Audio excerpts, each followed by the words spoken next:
Episode 35 of the Wrist Cheese Radio Podcast. I'm your host, Bro Dinky, and I'm your only host tonight. Schmidt is on business, so I will be the only one taking you through the horological hot takes, taboo topics, and often unpopular watch opinions on our wonderful little show here. I do have a guest with me tonight. Before I hop into it too much, a little housekeeping. For those who didn't see, a friend of ours, Strap Habit, and I got together and designed some straps for my little charity effort that I've been putting forth, Real Men Wear Pink. It is in support of all things combating breast cancer. They are sailcloth straps. They're $25, and they're really nice, and they come in a variety of finishes, sizes, and you actually get two lengths, which is really cool. So far, we have sold a good amount of them. I know over 30, maybe even probably closer to 50 right now. And I know he said he's running out of the 20 mil with a silver buckle. So those are doing pretty well. If you want one, get one now. He is going to restock them. They do come in 18, 20, and 22. They offer silver and PVD buckles. So that's cool.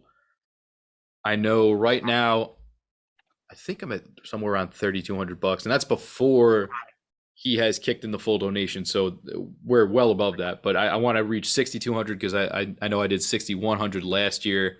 I would like to ideally get to somewhere around 10,000, but I have to see what I can do on the watch donation front. Still hunting out my my perfect target there. So big shouts to the homie Strap Habit. He's a big listener. He likes when I rip on his Tudor North flag. No, he doesn't at all. But we have a good laugh about it. We've known each other a minute. So shout out to him. And he's actually going through it a little bit. His mom is actually battling it right now. So then that was completely coincidental. We were kind of kicking this around before that. So kind of wild times, thoughts and prayers for the whole family there. I will transition to a lighter note here. I do have a guest, as I said, tonight. He is actually my first guest, which strangely enough was not on my own podcast. And for those who are familiar with Whiskey and Watches, I hosted him on there. It is my friend Nick from DC Vintage Watches. Nick, say hello to everybody out there. How's it going? Thanks for having me on again. Of course.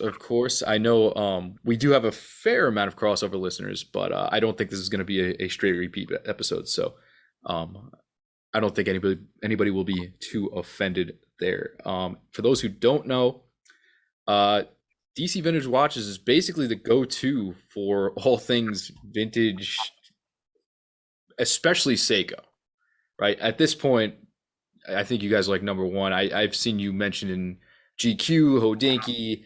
You're servicing the stars. I know you've done Ronnie Chang, Daniel Day Kim, Randall Park. The list goes on there. And yeah, you offer a variety of services, sourcing, and just helping people get these timepieces that are hard to come by, hard to source. I don't want to say ethically, source reliably, let's say, because parts and Frankensteins are out there, and it's just hard to come up with a really good package these days. But so why don't you give us a quick rundown of sort of what you do, and we'll take it from there, my friend. Sure. Yeah, we actually I think the last couple of months, it's been about 2 months now, we started supplying season 2 of the TV show La Brea. Oh, very cool. Yeah, one of the main characters, Nicholas Gonzalez, will be sporting 1970s Captain Willard. Oh, very nice. Very nice. Yeah, so that's and he's actually a bit of a crossover because he was on I believe that's NBC, I believe. He was on ABC's The Good Doctor, and then they unfortunately killed him off on the show. And I mean, it is what it is. I don't think he fell on an elevator shaft though. I don't. I think it was there was an episode during an earthquake. Sorry, I mean, there's no plot spoilers here. That was like a whole season or two ago. But no, we've supplied watches to the last 2 seasons of The Good Doctor, and so there's like 3 or 4 members of the cast that have vintage Seiko these days, which is pretty cool. Very. But yeah, no. So sorry for that tangent. Yeah, so. I founded DCVW or DC Vintage Watches back in 2012, and it started really just with like 10 watches. It was really small. It was mostly vintage Seiko then, And since then, we've grown to where we are now. Any given time on the website, we got a couple hundreds. It's a mix usually of, it's all vintage, but it'll be a mix of Seiko, Hoyer, and Omega. And then there'll be a bunch of just like random awesomeness in there, like vintage pieces that don't fit neatly into those three buckets. So that's the main thing. And then we also provide like a sourcing service, like you alluded to, and that is really like people will reach out usually via email, and they'll be like, hey, here's this picture of my dad back in the day, this is the watch he was wearing, can you help me identify it? And we'll go from there. Or they know exactly what they want. They'll be like, I want a birth month and year Seiko in this condition with the strap, with like, and it's the whole spectrum there. Yeah, gets complex. It gets those birth month and year. Like, I love the challenge, but man, those things can be pain sometimes. That birth month, especially, it's damn you and your amazingly accurate serial numbers. Seiko. I mean, that's how you do it. Yeah, so we'll give them a price range and usually a time estimate, and then we'll go. The hunt commences. We'll go out and find it. But yeah, that's us in a nutshell. Yeah. I love the fact that I wake up every day and I can do it. I feel lazy sometimes because I feel like it's a passion clearly of mine. I've been into watches for over 2 decades now, and the fact that I can make a living off this, I feel very blessed and being able to do that. It doesn't feel like work. So enough Yeah, about that's truly amazing. I mean, especially with the, I don't know, the morale of the workplace these days is not great. So I guess being able to I be hear. not only your own man, but to be able to do something you love, I mean, that's tremendous. Yeah, I mean, I was I was an employee with the federal government, and I have a lot of friends still in, and man, oof, I think I made a good choice when I did to get out, because it's not fun from what You I know, it's hear. strange. You are not the only Wrist Cheese Radio guest who has worked for the DoD, Okay, which is weird, but I think definitely I think interesting. I think Matt with Whiskey and Watches was hinting at some background with DoD when I've talked to him on the show, so if that makes sense. Could have been. I know who I'm thinking of, but Uh, but yeah, entirely.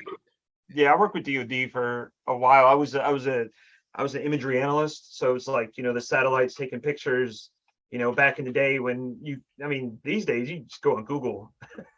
Yeah, right. But I mean, the imagery that you can get free online now from satellites is just not to go off on too much tangent, spectacular. But the skill sets that I used there, it was like, hey, here's this image, is this 14-meter mound? Is it a Scud missile launcher, or is it a mound of dirt, or is it a decoy? And so you had to work that out, and that skill set actually comes in really handy, particularly like I said before, when someone's like, here's this blurry photo, Yeah, what is it? So you're looking for reference points, which has multiple meanings in this line of work, clearly. sure does. But you're looking at these reference points, and you're well, this is what it could be, this is what it's not, and it's the process of elimination. And there are a lot more watches out there than there are military systems, so it's more of a challenge, I think, to do watches. But I love a challenge.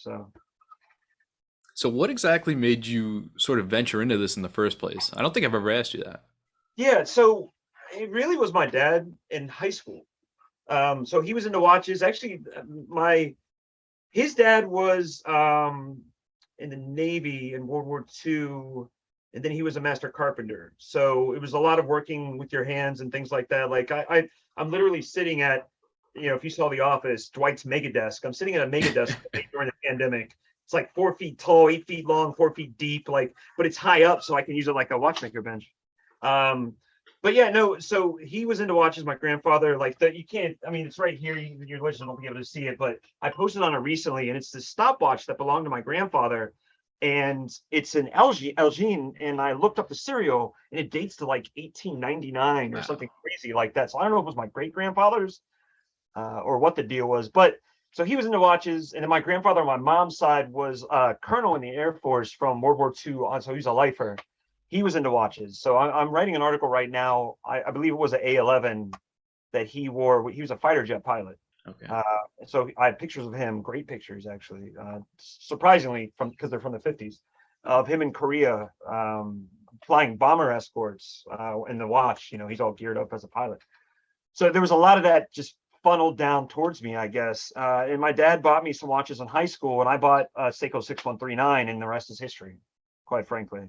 I believe it was a Sievert was the first 6139 I had. So yeah, it just went from there. Seiko is that gateway drug, as it's called, for vintage watches, and I never really lost that fascination with Seiko. There's just so much. It's so diverse, just in the 60s, 70s, and a little bit of the 80s alone, let alone today and before then. So yeah, it just went from there. And I got into, one day my wife, she was my girlfriend at the time, this is back in early 2012, she's like, "You were really into this a lot," and like most of our suffering significant others. And she was like, I don't think she knew what she was getting herself into when she was like, "Do you ever think about doing a business with this?" And I'm like, huh, that's not a bad idea. Well, And if you're gonna twist my arm. yeah, I know, right? And it just spun out of control, if you will, from there. And yeah, and that's where I find myself today. And we moved from DC, from the namesake DC, out to LA in 2018. My wife is actually a television producer with she's with Paramount right now. And so it made sense. And I can do this job pretty much anywhere. Yeah. Because we're online.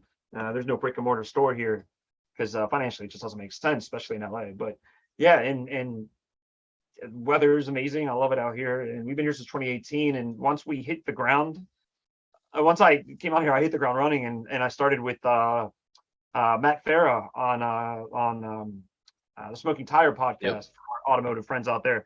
But he did a Watch and Listen podcast. You can find it on YouTube. Like, this is 40, 50 episodes for the first couple seasons with Cameron Weiss of Weiss Watches. And they had me on as a guest a couple times for Hoyer and Seiko. And it just started, it just, steamrolled from there.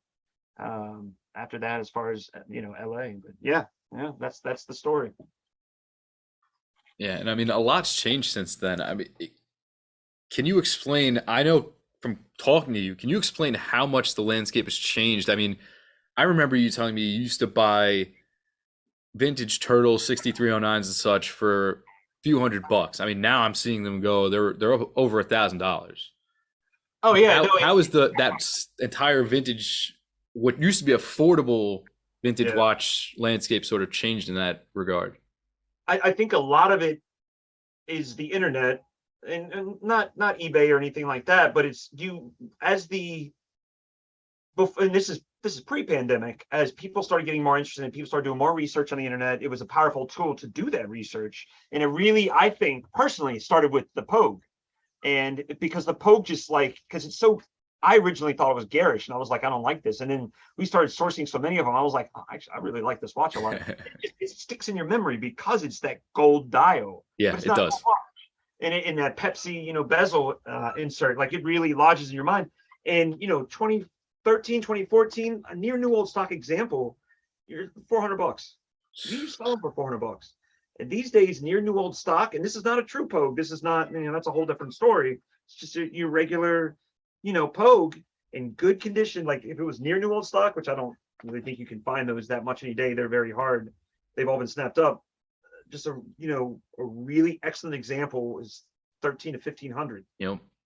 And that's not new old stock. That's not a true Pogue or anything like that. That's a nice looking example, clean loom. It hasn't been polished, and it comes with a bracelet. It's going to cost you about that. So that was, I think, a big part of it. And then pandemic, because like a lot of people, when the pandemic started, I was nervous as hell. I was stockpiling cash. I was like, I don't know where this is going to go. Like everyone else, And what happened, I think, where a lot of us that were lucky enough to work from home did so, and they were still getting the same pay, but they weren't spending money on going out to eat. There's no vacations. You weren't driving anywhere, so there's no gas. God, don't get me started on gas prices in California. I didn't want to drop that in there. I know where you're at, and I've seen the pictures. Like, people are like complaining. I mean, no offense or anything, but people are like, "Oh my God, it's over $5." Yep. I spent $100 yesterday to fill up that Isuzu Trooper I have, and it was for 87 Octane, it was like 640 for a gallon. And I'm just like, I ride that motorcycle, the the motorcycle I have everywhere now just for that reason, because it's 60 miles to the gallon, you know.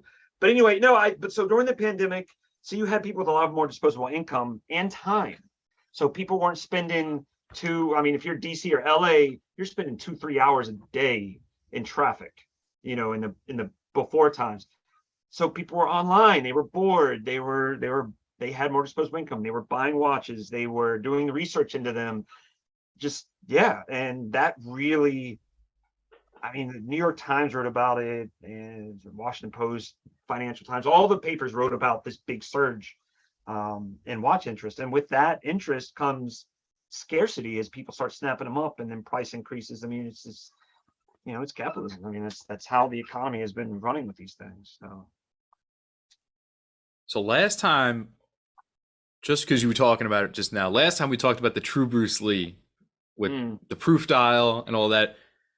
Tell everybody out there with the true Pogue what the difference is between what you might be seeing out there nowadays. Because I think a lot of people, I think that's a watch that crept up on a lot of people, many of my friends included, because a lot of my group chats are constantly talking about trying to maybe get a Pogue or thinking about it.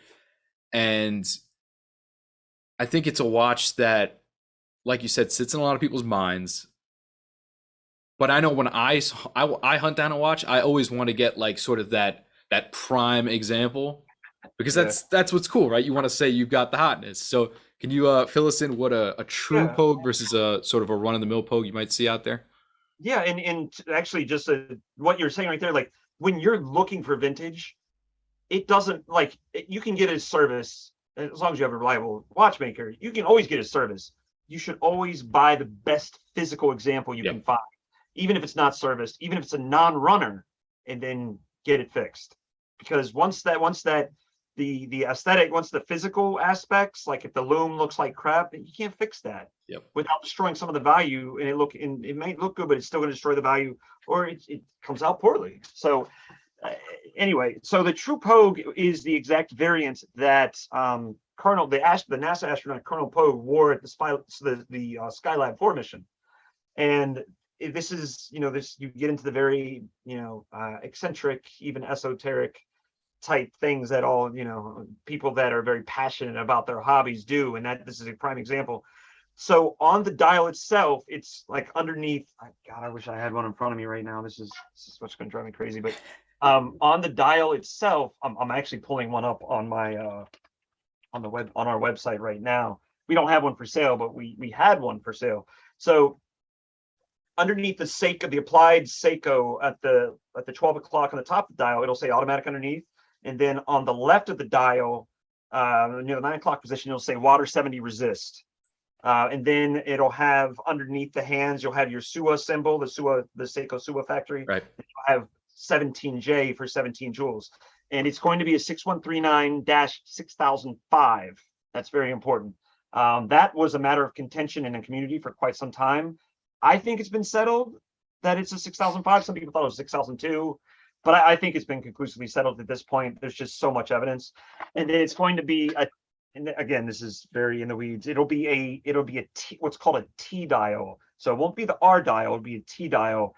And it's like, then you really start getting into like serial numbers on the dial and like things like that. Like it gets in the weeds real quick. But if you have those on that, and it's going to be, I would say, between the years, I could be off here, 1970 to like maybe early 72.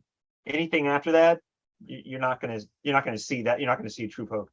And the day on all vintage Seiko, the day wheel is going to have two languages. It'll always have English, and in this instance, it'll have Spanish. So this is the variant that Colonel Pogue took into outer space. And like with many other things, you know, Seiko, Rolex, etc., the devil's in the details. So if it has those, it's going to be worth double what a normal Pogue will be worth. There's just not many out there anymore. They get snapped up so quick, and you will get a lot of people. You can get lucky if you go to your popular auction sites, and sometimes people will put it up and they don't know what they have, you know, and they'll put it as a buy it now for like $500, and they're thinking like, I'm gonna, you know, this is good. Oh, it is good. A lot more than that. Yeah. So it's like, but yeah, that's there's more to it, but that's the main points that you want to hit to find a true Pogue. or you could like if you go to our website and you look up the last true pogue we sold, it is explained in the listing what you're going to be looking for that makes it a true pogue. So we explain that. We leave it up for that reason because people use that as a reference point when they do their own searches. Yeah, I do like that about your website because I've been on it plenty of times. I'm not just a member, I'm also the president. No, I am a customer as well as a friend of the account and everything. I do love that you guys put up a little historical significance and then the little details that make each watch sort of special in that regard. Because, and again, going back to the Bruce, last time we talked about how they sort of narrowed it down where you're looking for that Hong Kong day wheel, Yeah. right before it was there was a much broader margin for what was accepted as the true Bruce Lee. Yeah. And now those are much harder to find. Calling it that, they were just like, this is what we think. No one just said the true Bruce Lee, but like I'll be the first to say, like, I didn't do this. I wasn't the one that like did all the research and just got like, I'm not claiming credit for that. I'm basically, it's like with all things in the world, when people do research, they're really just building, they're climbing on the shoulders of the people that came before them, and they're incorporating their research and they're taking it a step further. And that's what happened here. So, before all this, it was thought commonly that it was the speed timer dial, the one that, this was your Japanese domestic market. Speed timer, for the most part, was only sold in Japan. The Japanese saved all their best stuff for themselves, which I can't blame them. I would have done the same thing. But so that was the common conception that this is what it was. And it's kind of interesting because this is represented in Ronnie Chiang's collection, because he first reached Daniel Day Kim introduced him to me, and he talks about it in his Houdinki's his Talking Watches episode. And when he first reached out, that was still thought of as the version that Bruce wore, was the speed timer dial. And that's what we sourced him. That's what we found him. And then fast forward like 4 months, and one day I was just bored, and I was like, because I love research. Like, you talk about the listing, like I'm usually the one that does the research for that. I just love it. Like, it's fun to me. Like, I get bookish like that.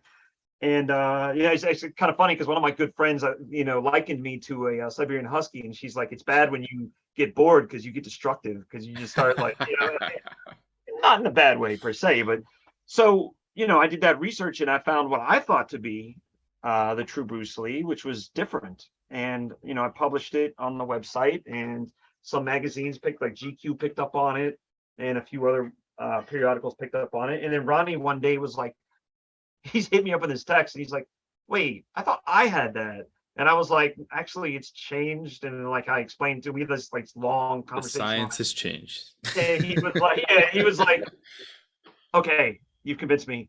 Can you get me one? And I was like, yes, I can get you one. So, he pulled out all the stops, and we got him a nice one. And it's really weird because the Bruce Lee that I had, coincidentally, in my own collection, I did not even realize this actually is that. Wow. The total, I did not seek that out. I've had it for like 5 years. And one day I was just going through, I definitely have too many watches, but I was going through them and I was like, wait a minute, holy shit. Like, this is actually, I couldn't believe it. And I was like, that's really lucky. So yeah, I mean, I hope that answers your question, but yeah, that's the difference between those two. And this is, again, one of those things where, like, if you go on the website, I mean, it's rare that we have Bruce Lee's for sale, any variant, because they usually sell within about an hour that we put up. We do that vintage drop every Saturday at 8 a.m. Pacific Standard Time, and it sells within an hour. I think the record was it sold within 3 minutes. So if you're looking for one, hop on that email chain ASAP. Yeah. Thank you for the shout out. Yeah, we have it. I'm on it. So we do the sneak peek on Fridays where we just talk about, these are what's going to hit tomorrow morning. So 8 a.m. be there, But I do spell out what I think are the differences between like your speed timer, your more run, but also your more run the mill Bruce Lee or the true Bruce Lee. And then as Ronnie, and I love that he mentioned this, and I was laughing so hard, but when he did his Houdinki episode, and look, separate from me saying it, he's just a funny guy. Go figure, he's a comedian. That is a funny episode. If you watch the outtakes at the end, it's hilarious. I mean, even in Shang-Chi, he was hysterical. Yep. Yeah, I agree. And so he talks about, he's like, yeah, Nick, published all his findings in this very long article that he posted on his website. And I'm like, yeah, that's true. It was a little too long, but recently I've been posting more articles. It's under at the top of the website under I have it under a tab called the stories. And I'm talking about just watches. Like I'll randomly pick a watch of my collection and I'll do research on it and tell a story. Like some of them are, I was lucky enough to pick up a very nice 6105 Willard from a Navy diver, and he wore it through a lot of dives in his career. And man, I had a lot of conversations with this guy. He didn't want to be identified in the article, but he gave me a whole rundown. He was on a Navy landing craft, an LST. And I, documented also in an article like that. And like, there was just a one of the mill. I actually have it right here because I was wearing it earlier today, but it's Yeah, I it's a saw the picture of that. yeah, it's a 7005. It's like an emerald dial. 7005s are a great bang for the buck, by the way, but it's a commemorative watch that was issued for the Yomiuri Shimbun, which is a Japanese newspaper, for their 100th anniversary back in I think it was 1975. And if you've watched Vice on HBO Max, Yep. that is actually the same newspaper, but they changed the name for the show. But that's the newspaper they're talking about. Oh wow. And I didn't realize that's why I started doing research. So it's kind of like this one, like that the owner of the newspaper had like these Cold War espionage, like weird things going on. He was accused of being a Class A war criminal because he ran the newspaper during World War II, but that was later found out to be more like politically motivated against his enemies had it out for him. Okay. Japanese politics, man, they're no joke, So yeah, so there's a lot of stories in there. So yeah, check them out if you get a chance. Definitely. And since you mentioned the sort of hidden gem you have there, where would you say, I guess, are the hidden gems? Like what examples would you say are still, in your opinion, I guess, undervalued? Because I'm not trying to blow them up or anything, but I Yeah, think everybody has sort of missed the boat on the Pogues, on the yeah. 6309s, on the a lot of the chronographs. They're all going for well above what they used to. Where do you think there's still value in that vintage game in Seiko? I think some of the less popular 6139s, because it's still the same movement.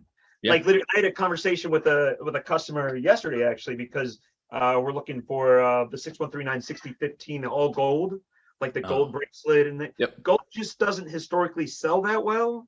I don't know why. Maybe it's because it just doesn't.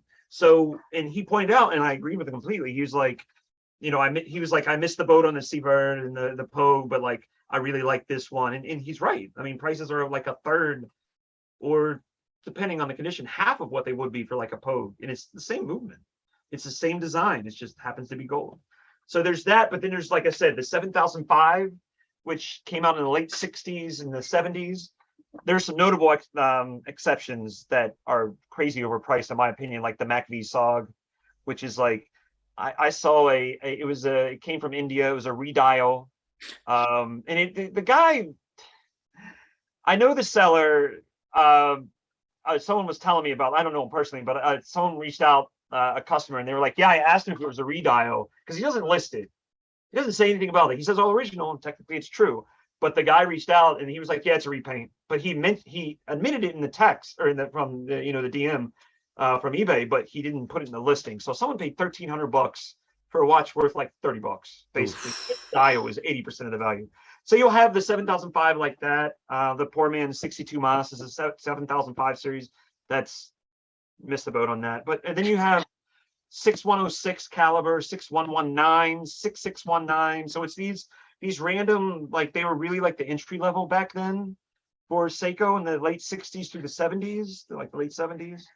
And those are great bang for the buck.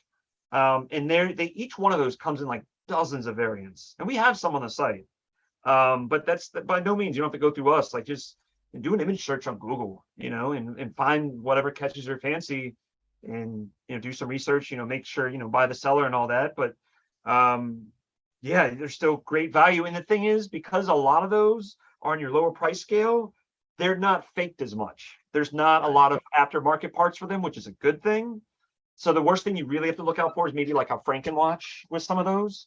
And that's it. I mean, that's pretty good. That's where your Google image search comes in, because you just compare and contrast the two pictures.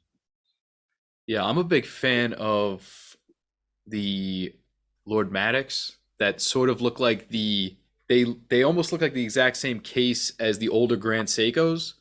Yep. And And King Sa- I've got yeah, and right. And I've got one upstairs. I didn't wear it tonight, but it's got a brush style. Nice.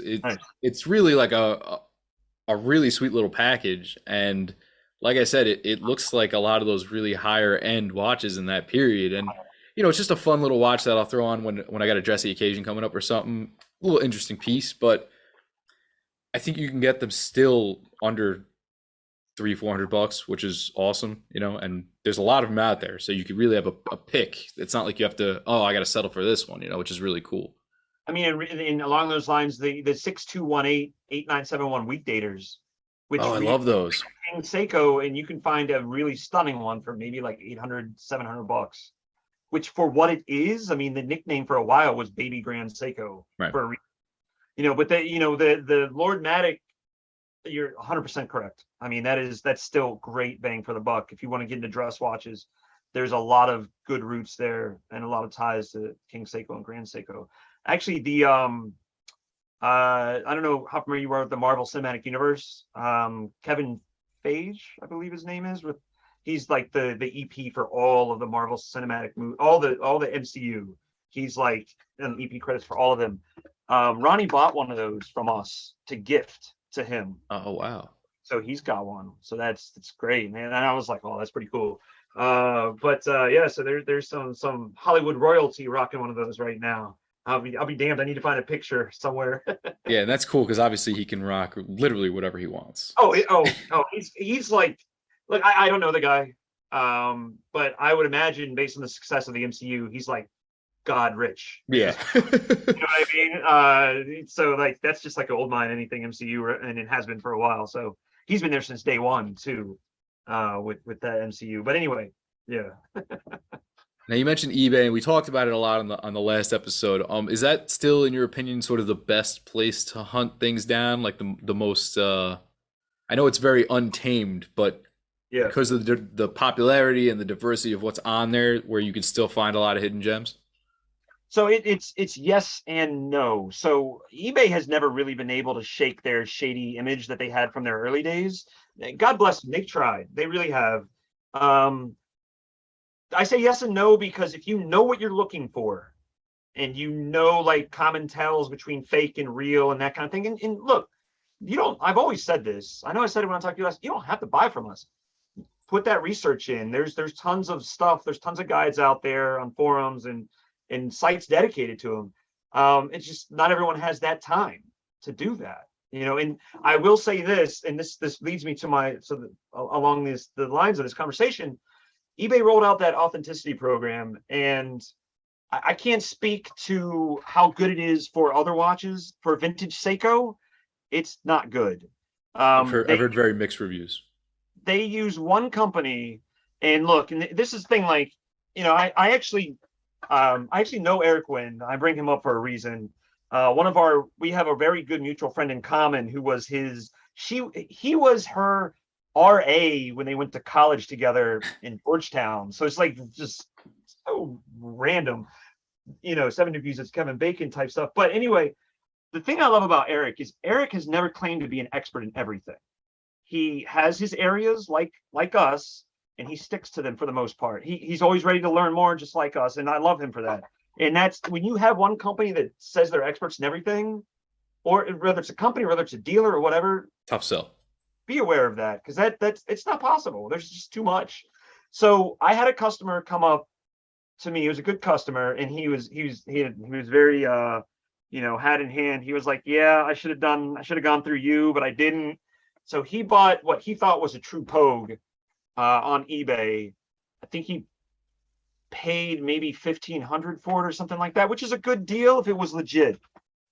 It was a very good fake dial, and I had never seen true Pogue fake dials before this. And I'm looking at these things all day, every day, in and out. And he got it, and he's like, hey, this is kind of sketchy to me. I'm not sure. Something just seems a little bit off.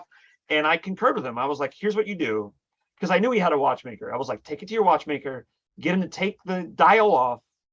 If there's 2 digits on the back of that dial, and this is the Seiko serial, again, the first digit's the month, second digit's the year, then it's legit. If there's no number, we have a problem. And he sent me the picture. He's like, there's no number here. And I was like, here's what you do. And I walked him through filing the case with eBay to get his money back. And he did, and he got his money back. But I've never seen, I was taken aback by that. I was like, this is a really good fake. So even there's fakes out there as the prices go up, the unscrupulous people will try to come out and take advantage of that, because then it becomes worth their while. A lot of people are like, I can't believe Seiko is fake, like whatever, because they're still thinking, they don't know Seiko. First of all, they're thinking, and this is a problem Seiko's always had. They run the gamut from Creedor and Grand Seiko and $10,000 watches to cheap quartz watches that cost $5 to make and they sell for 30 or 40 or what have you. And because those people see those cheap ones all the time when they're on Amazon or they're shopping in Walmart or what have you, and that's what they're like, why would anyone want to fake that? Well, there's more to it than that. So with the very good fake dials I've seen are with the 6138 Pandas. These are all 70s era watches in the Pogue dials, and sometimes you'll find Seaver, the silver Pogue, the silver surfer as I call it. You'll see those, but they're not as good. But the Panda and the Pogue dials, they're starting to get really good. So to the point where we give them extra scrutiny now, and make sure that they're legit, more so than we do with other watches now, just for that reason. Because sometimes people will take pictures and they'll strategically place the hands to cover things, and sometimes you got to go that extra mile. Yeah, and I think kind of what you were talking about is somebody sees that watch and it's appropriately priced for what it should be. Yeah, it's less of a red flag than when you see it at a bargain and you're like, why is this too good to be true? When it seems like it's legit and it's priced appropriately, you're almost drawing in a little extra because you're like, okay, nothing seems fishy here. I think this is okay. And if you're saying it's a really good dial, I mean, it must be, right? So average Joe isn't going to know the difference. Yeah, and unfortunately, he showed me the pictures after he bought it and took delivery of the watch. So, but that's the punchline here is that it passed the eBay authenticity program. That fake dial, it passed. And he showed me the listing, and there's like guaranteed by whatever. When I was, because the way that they did it, I don't know what it is now. I've lost the ball in a little bit, but they were, if the watch sold for over $2,000, or the seller made that an option to, because I think it comes out of seller's fees. I don't know. Okay. We don't sell on eBay, but I think it came out of the seller's fees, and to provide that, the seller had to pay for that for someone to look at it to authenticate it, if it were, or as it were rather. So it passed that. So that was, but I mean, you look at some like Bonhams had that, what was it, 2020? They had that disaster of an auction when they brought up, I couldn't believe some of the stuff I saw in there. They had it's a lot of maybe 20 vintage Seiko.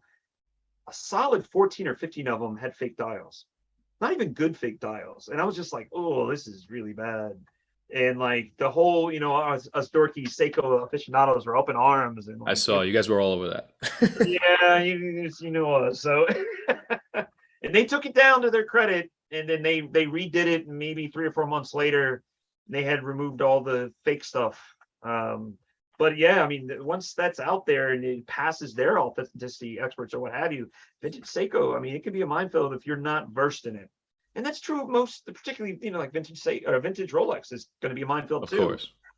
Because it is that the devils and the details. I mean, you look at Perez, and his what's the whole, his periscope, I think. Yep. The whole, yeah. And I mean, he just I love what he does. He just pulls stuff apart with the auction houses and looking at something that's sold before that was fake, and then it's just been gussied up a little bit and they try to resell it.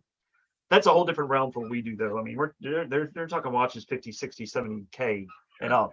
So yeah, but you know what? Everybody's better for it, right? Less people will hopefully be trying that out. The auction houses will be a little more scrutinous, and the broader audience will be more knowledgeable, hopefully. Yeah, or at least more aware. Oh, I agree completely. I mean, you see, we have our Fake Girl Friday account on DCVW, and I see that you have the sticker behind you. Hashtag. But I mean, that one is more just to make people aware. We're not explaining in depth what makes it that, because honestly, I just don't have the time. But there's like Seiko Busters is a great one on Instagram, and he does explain the differences and what makes it fake versus real. Like it's great. Like his early posts especially took apart all of the vintage Seiko, the popular ones, the 6139s and 8s and all that fun stuff. So that there's resources out there, for sure. Yeah, and that's kind of the nice part about Seiko sort of running that whole gamut is you're going to get people who follow it from every price point. And so you're going to have that many more people who are into it. And as a result, such a wealth of information. Yeah, no, 100%, and thank God for it. I'm glad. I've been really like I already knew what the community was like before I started the business, and I met, particularly since I moved out to California, I've met so many awesome people out here. I mean, Seiko is so big in Southern California. I had no idea before I moved out here. It's just like it's great, and like so you see them, whether it's like like an automotive type event, or like at a watch event or something like that, and like yeah, it's great. There's some great discussions going on. So I want to talk about, obviously Seiko is a near and dear to my heart, but another brand that you love and that you also carry is Hoyer, Yeah. right? And I know in recent times, right, they have the tag. They take a little heat for things like maybe the age of their CEO or sort of the breadth of watches that they put out recently. But I think there's still a lot, and because of that, I think there's a lot of sort of sneaky value in vintage Hoyer. I mean, I know personally, I love the what do they call it, the black coral. Yep. I can't remember the Yep. reference number off the Oh top yeah. of my head, but super cool. I think it's a quartz diver, Nine 980, I think, something like nine that. eighty point oh two six. Yeah, it's super cool. It's all blacked out, but Mhm. very contrasting dial, Mercedes hands. Like it just has Yep. the look of sort of those cool watches, like the one we were talking about before the show, the one Tom Cruise wears in the new Top Gun. Sort of a similar look, that blacked out look, very stealthy, sort of Yep. like a lot of Zins do. And I think there's a lot of those watches sort of in the Hoyer back catalog that don't get the love they deserve. Sort of like I remember you wore a similar one last time. It was a quartz diver in green. Yep. It was there. It was the nine. Oh God, I forget the last three. It was like I believe it was a 981, but it was the full size. So the 026 we talked about is what they call the medium size. So during Yes. this time, this is the early 80s, right before Tag bought them, you had like a women's, and then you had what's called like a boys, and then you had a medium, which is what we're talking about, and then you had like a full size, and then it's one that was 2 millimeters bigger called the jumbo, Yeah. and that was like 41 millimeters, I think, and that was the one I had on. It was like it was PVD, but it was like a green OD, like military type color, and they're not easy to find because we have to find them every now and again, but they did it very well then. Tag, when you have the transitional years, like through the early 90s, there's some decent stuff in there. Like I just put one up. It's the forget the reference, but it's called the Sea Racer. And it's like this really cool, like regatta. I'm a sucker for regatta watches. And they do a lot of them. What's that? They do Tag does a lot of them. They do. And it's actually the first thing up. It's a 1990s Tag Heuer 2000 Sea Racer, and it's up there, now. But it's got like green and red and like white dial, and it's like a lot of the funny thing is that some early tags are now considered vintage. The 80s. So it's like as we get older, damn it, so do the watches, and it becomes what was not vintage becomes vintage. But no, you're 100% correct. And Tag, much like Seiko, will mine their back catalogs, and they'll leave Tag off the dial, which is kind of funny actually. So it just says Hoyer, and they'll reissue like the Carrera and the Octavia and things like that. I don't like their modern separate from the reissue personally. Like I think I just saw some article where like it was like their smartwatch and it was like an NFT version, and I'm like, oh come on, are we still doing NFTs? Like Is that still a thing? the economy, what it is right now, are people really buying NFTs now? I'm just gonna throw that out there, like no doom and gloom from my part, but like it just seems like kind of tone deaf. I was like, oh, that's kind of awkward, and it just came out in the last week too. But no, Hoyer itself is great for that. I think um, the vintage stuff, Hoyer Quartz is really your entry level. That's going to be your affordable stuff. Um, the all black PVD, uh, 800-900, depending on condition. And when you deal anything PVD, if the watch is worn as it's meant to be, it will wear. Yeah. And sometimes those high contact points, you'll get PVD loss, which is very noticeable, unfortunately, on these. But like, yeah, they just knew how to do that PVD coating. Like I've noticed, like for instance, on the and we can get into this later, but on the Seiko GMTs that just came out, the Seiko fives, like I really do like those. But not Seiko, the new Arnie releases, Yeah. they do that all black one, and it just I don't like if you're gonna do a watch in all black, do it a matte color because there's some military heritage there, Yeah. and I you agree do a with that. shiny black, it just looks tacky. I mean, that's just my opinion, but I can't do that. Like Seiko reissued, what was it, the Turtle, the 6309 Turtle, when they reissued those, there was an all black one that had like orange hands. And I really liked that, except I couldn't get around the fact that the dial was this glossy black, or the case was this glossy black. And I was just like, I just can't. But yeah. I'm right there with you on that. And yeah, I did see those new Arnie's. Some of them definitely look cool. The all steel Oh is yeah. interesting. Oh, I love it. Yeah. The Seiko reissues, for the most part, I don't like, but it actually does look more Arnie than the ones previous. Yeah. Although I say, and this is where you get into the weird esoteric stuff, it would be an upside down Arnie, what we call an upside down Arnie. So it would be the H601, which had the analog display at the bottom versus the top, which is what the original Arnie H558 had. In this instance, I think it works. The historic ones, the 601 was a little more inferior to movement wise, but the movement on this new one looks pretty impressive. You know, I love that it was counting like there's some counter in there, like you dive under anytime you go 1.5 meters and below, it starts a um, dive trip, I guess, and it will hold up to 100 trips, like 100 different dives. And I was like, oh, that's kind of cool. Like it's very much, it's almost like a dive Yeah. calculator. I almost wonder how they figured Oh that yeah, out. right. Yeah, it's really interesting. Um, but yeah, I mean, it's not necessarily for me. Like I'll stick with my old Arnie, but I'm not a diver either. So, you know, but I definitely see the appeal in those new Arnie reissues that just came out. I like them. Yeah, that's rare for me with those. Yeah, I'm more of a traditionalist myself. I do like some reissues and stuff, but Seiko offers so much. It's almost like if you can't find something, I don't really know what you're doing wrong, you know. But I mean, like the King Seiko reissues, because they just came out with two more in the last week, reissues, and you know people will bemoan the movement they used in the new one, and I get their point. It's not as, you know, King Seiko back in the day was was a like big the deal. chronometer, very accurate, gave a Swiss and sometimes beating the Swiss, you know, run for their money in these, you know, Swiss observatory chronometer trials.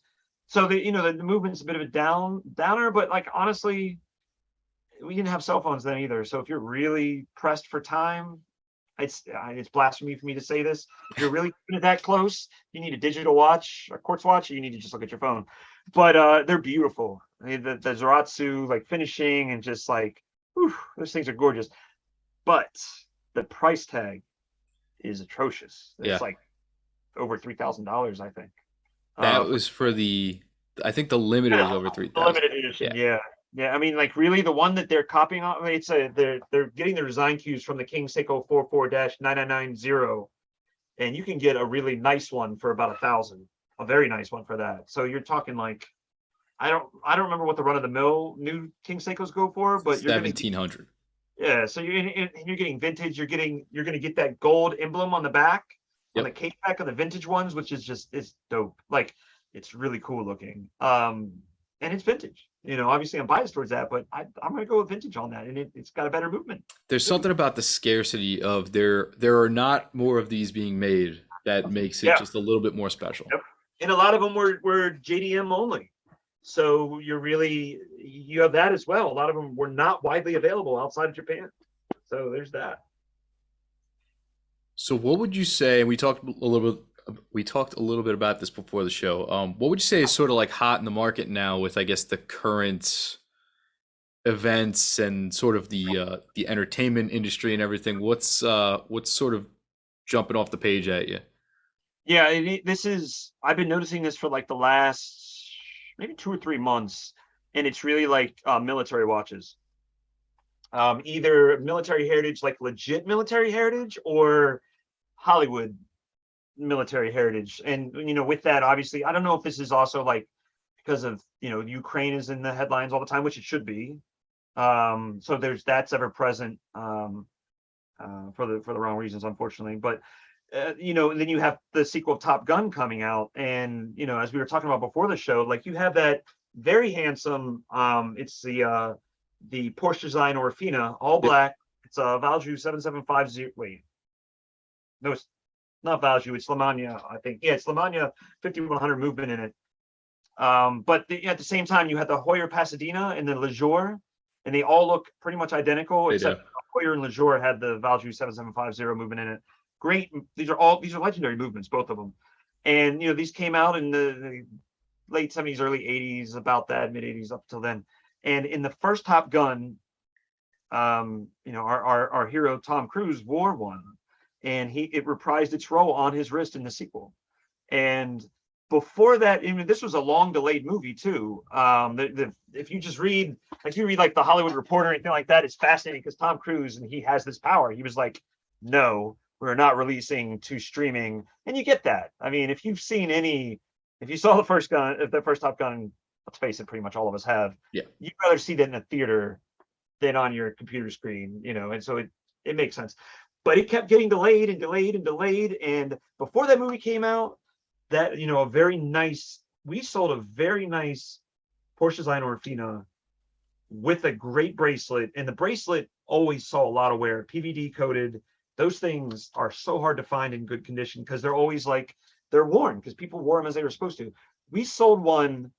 It was approaching near new old stock, if not new old stock, for like 4K maybe 6 months ago.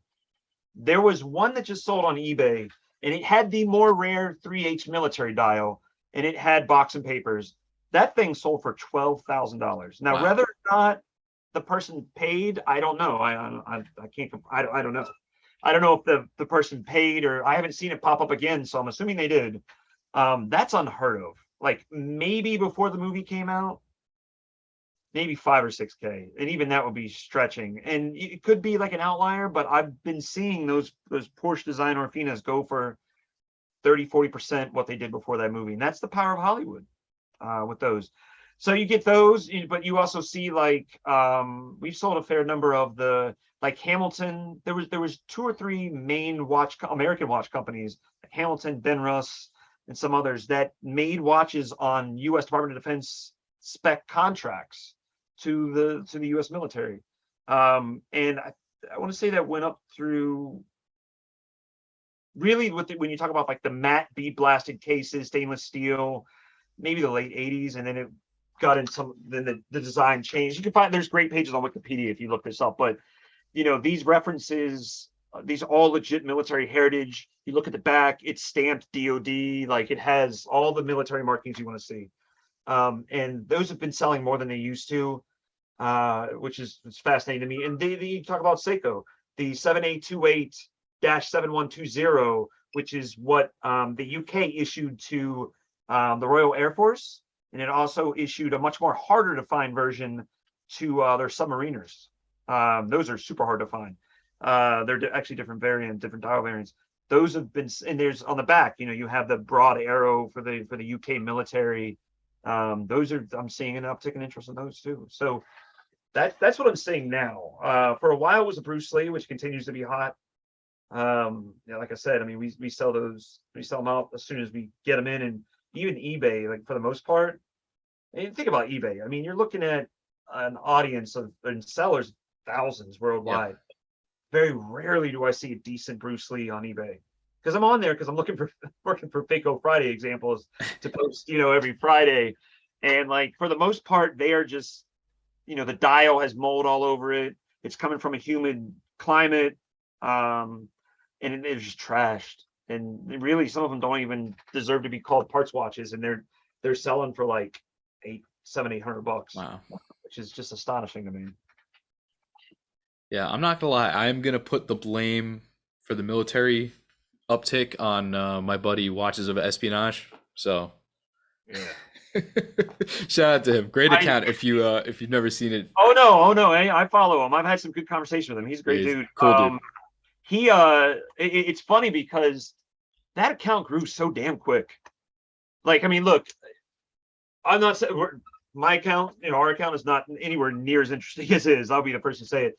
It took when we came out to LA in 2018. I think there was like 1,000 followers on the main page. We're up to about 11 now. So it took a while to get that extra 10K. Thank you, Matt Farrow, because he helped a lot with that. Great guy, by the way. Seriously. But watch this. He's been around for like a year and he just hit 50K. 50, yeah. I'm just like, damn, that's impressive. Because I was comparing notes with him the other day because we both, we're trying to get our accounts verified, and it is a pain. It is not easy. And like, I don't know who this guy is, but we've had conversations. We like some of the watches. He's always putting Seiko up there. Yeah, he's got that blacked out Yeah. with the I can't remember what kind of dial that is, Indian or whatever it is. It's Arabic. It's like not just, I mean, because all of the English numbers are technically Arabic. Right, that's where I get confused all the time. Arabic language, yes, legit numerals on that dial, and because I own one too. So does Matt Farah, actually, believe it or not. So it's we were talking about that, and he was like, man, I probably have to, because you have to, like, to get verified, you have to give him like a picture of like your passport or your like license, and he was like, he's gonna get burned. He's like, I gotta do that, don't I? I was like, yeah. He's like, okay, I'm not getting verified. I was like, yeah, that's not. Yeah, I mean, it is what it is. So, yeah, that's he's a good dude. I've had some good conversations with him. Yeah, and I've seen a lot of, I don't want to say similar accounts, but people who have sort of taken inspiration. I've seen a bunch of either military or like pilot accounts, and part of it's probably due to the very sort of fighter pilots are very hot right now and everything. But a lot of cool, just really interesting watch accounts where you're getting cockpit shots of different, and a lot of them are Seikos. A lot of pilots wear Seikos, which is really cool, I thought. They do. And I mean, if you I'm looking up the because he's a great dude. I'm looking it up right now. It's called, he changed his account recently. It's called Wrist Explorer. Let me see if he used to be Surge. Yeah. It's like I forget. I think he's an automobile, I think, designer. Memory serves. I think he's in France. I could be Serge. I apologize if I'm getting it wrong. But he recently changed his I'm looking it up right now, but what he started doing, and I love this, he started like really giving a lot of background on watches that he sees in movies and on TV, and trying to decipher, like, if it's a known watch, that's one thing, but kind of like crowdsourcing, like, and I comment on it sometimes too with my own 2 cents, but like, here's this watch, it's in this cool historical situation, be it either a movie or like it's on the wrist of like Israeli special forces or something, like, what do you think this watch is? And like, so people are like taking their guesses and doing, it's that research aspect that I love, and I love that he does that. And I think he's really hit upon something. He actually, when I was talking to him, I think he credited Watches of Espionage, because he was talking to that guy as well, and Watches of Espionage was like, you should change your account name, and gave him some pointers on how to up his game. And I think he definitely has done that. It's a great account. I'm trying to find the exact one. It's gonna drive me crazy. But the wrist pourer. So Plorer. And yeah, he's he found that the Seiko bullhead, the 61380040, was worn on Dallas. That soap on that kind of soapy show Dallas. Yep. Seiko just doesn't scream Texas to me. No, definitely doesn't. For some reason. Yeah, no, there it is. No, he's right. Anyway, so yeah, he's finding cool stuff like that all the time. So give that kind of follow for sure. And mine too, obviously, but definitely. Yeah, come on. And Bro Dinky, naturally. I mean, I hope if you listen to this that you're already following me, and if you're not, I don't know what the hell you're doing. And then I will apologize for baldly stealing some of your memes, but I give you credit. I consider you not a purveyor. What's the word? A consumer of my content. Yes. I drink my tea with one pinky up, obviously. No, dude, that one, because you took an old meme which is that like guy screaming in the ear of the girl at a club or something like that the other day. Oh no, no, I'm sorry, that was Horological I was gonna Dictionary. say I don't think that was I me. apologize, that's a faux pas on my part. But yeah, but no, but yeah, I love the fact that for the most part, when I'm reposting funny memes, they always get more likes than anything I post, and they're never mine, but I'm always giving you credit for it. So there's that. Yeah, you had the one the other day of my new pre-owned watch, and it smells like cologne That's what I was thinking. and artificial vanilla. Dude, first of all, like I need to post these pictures more often, but like some of the watches we get, I don't understand what goes through people's heads when they pack them. Like I've never gotten any in condoms, which I'm surprised. I've gotten them in like used socks, not new socks, used socks, which is disgusting. Yeah, that's wow.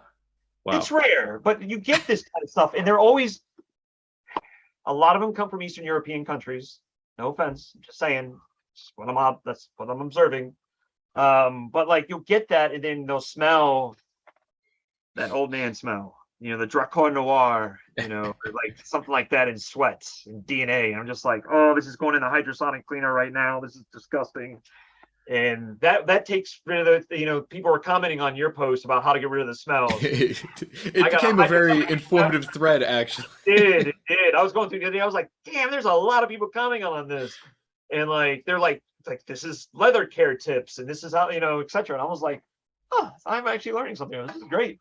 But like that hydrosonic cleaner, man, you just throw it in there and you can get them for like $100 on Amazon for the entry level ones. Take that smell right out. And clean stainless steel, put it in there for an hour. Amazing. Yeah. Just not everyone. Don't put the watch head in there. Well, yeah. Or if you do, make sure you take the movement out first. That's the smart thing to do.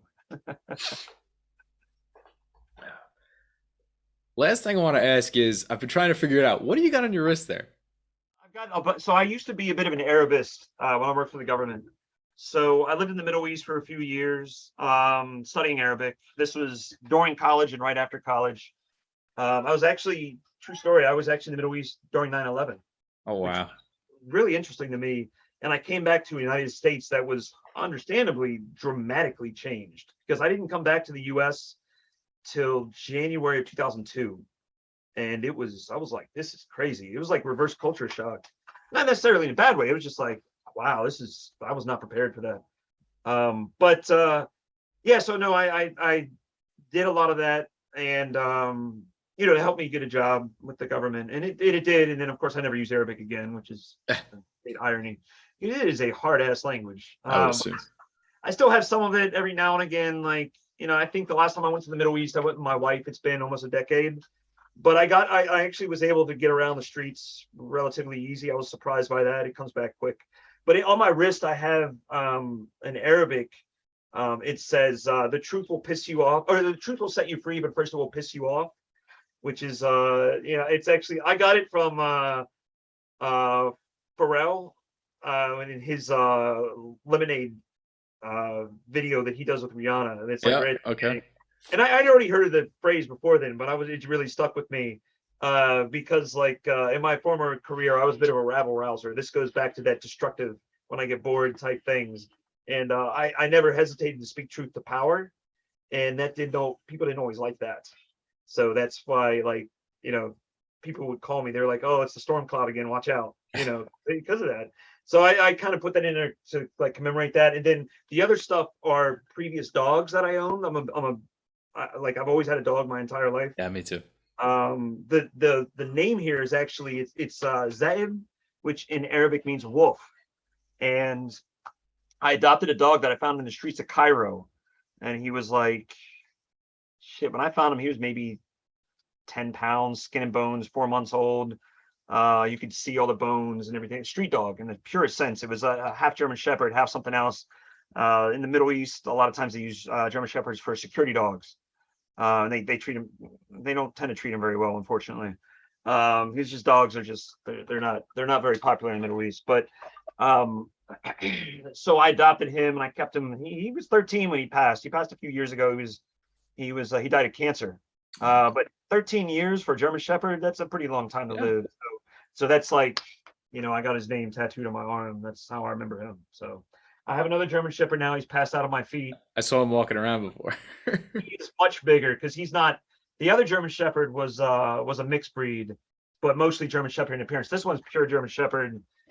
He was he's a pandemic pickup, like many, but he's like almost 100 pounds of just German Shepherd, and like, dude, he anytime the mailman comes, he tries to jump through the window to get to him. He's an amazing security dog. Like and I didn't get him for this. I just love German Shepherds, and like Yeah.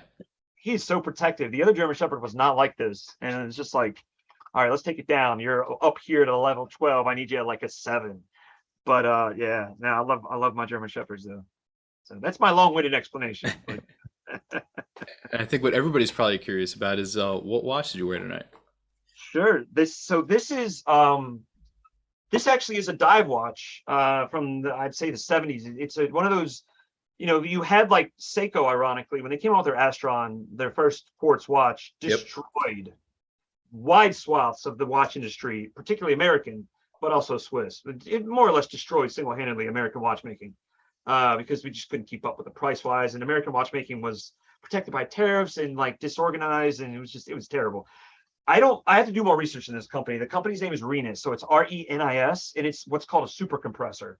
So it has like the dual crowns. One is for the inner tachymeter, and it's got like the hatching on the crown. So it's very evocative of 70s era, like dive watches. Yeah. And I have it on a beads of rice bracelet. I love those boar bracelets. Like, I swear to God, 70% of my watch collection is on a beads of rice bracelet. They're just so comfortable. And I picked this up a few months ago, actually. It was like a spur of the moment purchase. And like, it's been getting a lot of love recently. The other watch I had up yesterday, like I picked up a Grail, and it's it's what's called the Seiko 5719. It's their very first chronograph that debuted in 1964. And this one on the back, it has the Asian Games, the 1964 Asian Games insignia. And this was a great watch for me for a while. And I found a stunning example. It looked like garbage when I picked it up, but we restored it, and it just, man, it looks gorgeous. I put it on the feed 2 days ago, I think, and I'm alternating between like 3 watches today, like all fanatics in our world. But yeah. What about you? What you got on? That's cool. I actually got on. I wore this to work. I wear this a lot at work. It's an old 7548 quartz diver Seiko, and Yep. yeah, I mean, to me, this just makes so much sense. I mean, I think a lot of people gripe about the movements in the SKX, and they're not terribly accurate. But no. Yours is dead on. Right. So it's spot on. And I think for a watch that I'm going to be this active in, a quartz watch just makes perfect sense. I agree. And it's not going to be my everyday wear. And so for that, I'm going to pick it up. It's going to be right where I left it, and it's awesome. And this one is a Japanese example. So it has the kanji wheel and everything. So nice. Just super cool. And I actually it came with the original strap. This one isn't it? This is the recreation from Uncle Seiko. Oh yeah, I love this stuff, man. Yeah, we put it on a lot of our stuff for a reason. Like he does such faithful renditions of these things. But you know who else really liked the 7458 or 7548 rather? You know who else agreed? Norman Schwarzkopf. Stormy Norman. So, and this again, this is something that I left up. I was like trying to find it right now. So I love him for this, but I get, I somewhat understand why he was doing this. But like, instead of getting a GMT, he wore a watch on each wrist. Yep. So he had one set for time in Iraq, and he had one set for DC. I don't remember which was which. I believe the other one was a Datejust. I think it was a Rolex Datejust. I think you're right about that. I can't remember off the top of my head. I know for sure one was a 7548. I believe it was a Pepsi too. And I have a couple pictures up on the website somewhere because we sold one a while and it's been out of stock, but I leave the pictures up because they're cool. And he's at a press conference and he has his hands, his arms on the table, and he's looking real stern giving the briefing. And yeah, sure enough, watch on both wrists. So there's, again, military heritage, man. Yep. It's all over the place. It's always a great time to have. What's up? You had mentioned the Seiko 5 GMT because I looked into those. Yeah, I mean it's an interesting value prop. I mean, how many GMTs are you going to get in that price range to begin with? None. And then on top of that, you're going to get a Seiko product. They put it on a Jubilee, which interesting move there because a lot of their stuff recently has been oyster, Yep.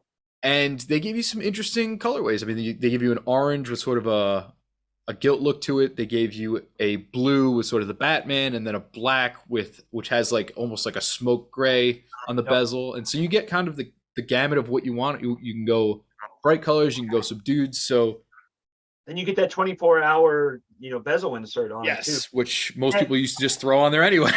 I know, right? Well, this is also the thing. Like you see this, to pull from automotive. You see Dodge does a lot of this stuff with their Challenger and their other cars like that, where they listen to the obsessive fans, Yes. and they incorporate them, and they incorporate those in the later models, and that's been very popular. And Seiko, I think, does that too, to a limited extent. I mean, obviously, there's been no real faithful rendition reissue of the Pogue, but Yep. with this, you have that bright red GMT hand. I was just looking, I was like, ooh, I kind of like this, I don't like the S, that stylized S they have, Yeah. or 5, or I don't know what it is. It looks like the Superman S. I think it's hideous. Other than that, I really like this, and I could, for 500, I think MSRP is like $500. So you get gray market, maybe 400. Joma Shop will pick it up and sell it for that, and like, I could see it. If you want a beater watch for that, it's certainly cheaper than an SKX will be right now. To get near new old stock, SKX is going to sell for more than this. So Right, yeah, and I hear a lot of people griping nowadays about bringing their expensive watches traveling. They're a little concerned. I mean, hey, great travel watch for the money, right? although I will say, I'm looking at it now, the Cyclops is a little bit, I don't think I like that too much, but like, I'm one of those guys, I don't like the date window, like on the 6105 8000 Willard reissue. Yeah. It's like an awkward placement of the date on there. Like, it's just like they're trying to make it not noticeable, but then why even have it? Yeah. Just like make a simpler dial. It's supposed to be military heritage. You don't need the date. You know what I mean? So it is what it is. But if I got this GMT, I'd probably replace the crystal and take that Cyclops right off there. I'd be curious. I know some people have said you could. I don't know if this would apply to this crystal, but sometimes you can razor blade it off. Oh yeah, that's right. I've heard that. No, that's true. So maybe you could just. And if you damage it, right, new crystal, no big deal. You go like Spencer Klein makes some really excellent crystals. I don't know if he makes it for this, but he makes really excellent faithful renditions of vintage Seiko crystals. Maybe he has one for this. Yeah. So yeah.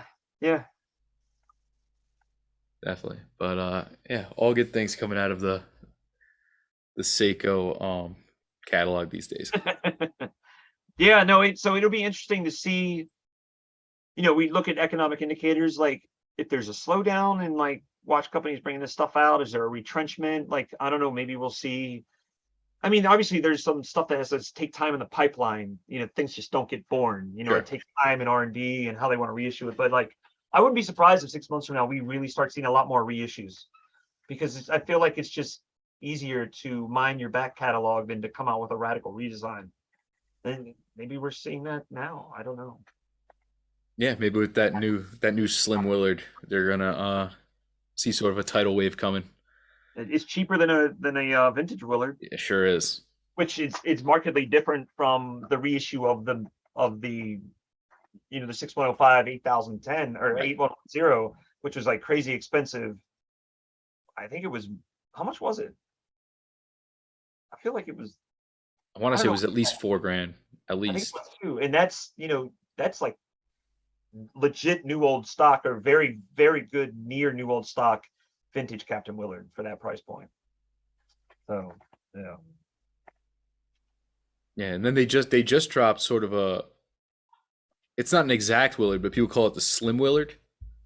Yeah, slim case design. Yeah. Yeah, the vintage models, that would be the nomenclature I would use. Yeah, so I think that. I'm curious. I'm definitely gonna check one of those out because they say it's one of the thinnest Seiko divers that they put out in recent history or something. So definitely check one of those out because it's always interesting to see how those things wear. But Yeah, I would like to see one in the steel, as it were, versus just seeing like press photos. Like, yeah, just test it out on the wrist, see how heavy it is. all right, Yeah. As always, it's a pleasure having you on. I know I pick up so much knowledge and my head spins a little bit when you can rattle these reference numbers off. I mean, I know Yeah, I plenty of apologize. watch reference numbers, but like this is encyclopedia level. But it's that's kind of always the fun part of having the ability to talk over more than Instagram Messenger is to be able to like kind of Yeah, yeah, I agree. evoke that from someone, you know, who has such a wide range of knowledge in that department and everything. But you know, I think that's fun for the listeners too and everything. So thanks a million for coming on. I mean, I guess you're my first repeat guest. I haven't had one yet, but in a way. So it's been a lot of fun, and I think people are definitely gonna dig this one like they liked the last one. So Yeah, no, I mean it's I've been I'm glad that you agreed to have me on. I appreciate that. No, I love coming on these, and it's like for me it's actually been great, particularly during the pandemic when the get-togethers aren't being held as much, to like meet like-minded, and I think it takes some pressure off my wife, so I'm not always talking to her about it, and she's like, "Shut up," but you know, understandably so. But no, I mean this is great, man. We got to do this again for sure. yeah, absolutely. And yeah, definitely as more. Hopefully, we'll see more of those reissues, and we can we'll definitely chat about them. There you go. There you go. All right then. I guess signing off for episode 35. Bro, out.